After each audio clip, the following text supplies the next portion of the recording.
হ্যাঁ গো, আজকে যে ঘরে চাল ডাল কিছুই নাই, ছানা গিলাকে কি খাবে? দাও তাইলে কুড়ারটা কাটিয়ে আসি বনে। যাও যাও, টপ করে আসবে, ছানা গিলা খাতে খুঁজবে।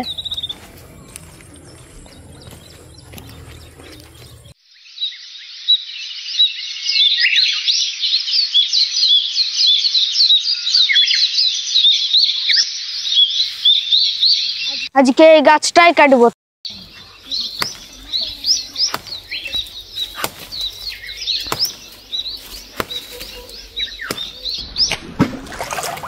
জল দেবী, আমার কুড়ারটা জলে পড়ে গেছে।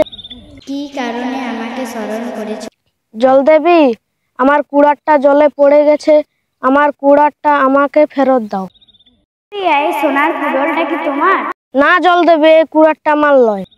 কাঠুরিয়ার উপর কুড়োলটা কি তোমার? না জল দেবে, এই কুড়ারটা আমার লয়। কাঠুরিয়া, এই কুড়োলটা কি তোমার? হ্যাঁ হ্যাঁ জল দেবে, এই কুড়োটা আমার। তোমার সততা দেখে আমি মুগ্ধ হয়েছি, তাই তোমাকে সোনা ওর উপর দুটি কুড়ালে উপহার দিলাম। জয় মা জল দেবী, জয় মা জল দেবী জয়। আজ আমি কাঠ কাটতে যাব, জলে কুড়াটা ফেলে দিব, যে জলদেবীর কাছে সোনার কুড়াটি নেব, কি মজা।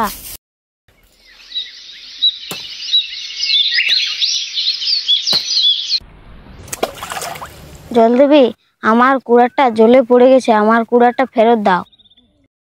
এই সোনার কুড়োলটা কি তোমার? হ্যাঁ হ্যাঁ জল দেবে, এই কুড়োটা আমার। দাঁড়াও কাঠুরিয়া, তুমি অত্যন্ত লোভী, তুমি এখান থেকে ফিরে যাও। তো প্রিয় বন্ধুরা, আজকে আপনাদের সামনে যে ভিডিওটা আমি তুলে ধরছি সেটি একটি খুবই প্রচলিত এবং নীতি গল্প, এবং সেই প্রচলিত গল্পটিকে আপনাদের সামনে অভিনয়ের মাধ্যমে তুলে ধরছি। এবং এই গল্পটির মূল বিষয়বস্তু হলো একজন লোভী আর একজন সৎ এবং পরিশ্রমী কাঠুরিয়াকে নিয়ে। তো বন্ধুরা, এই ভিডিওটি শেষ পর্যন্ত দেখে আমরা কি শিক্ষা পেলাম বা আমরা এই সমাজকে কি বার্তা দিতে চাই, সেটা আপনারা অতি অবশ্যই কমেন্ট করে জানাবেন। এবং আমাদের এই ছোট্ট শিল্পীদের অভিনয় আপনাদের কেমন লাগলো তা অতি অবশ্যই কমেন্ট করে জানাবেন। আজকের মতন বিদায় নিচ্ছি। সকলে সুস্থ এবং ভালো থাকবেন। নমস্কার।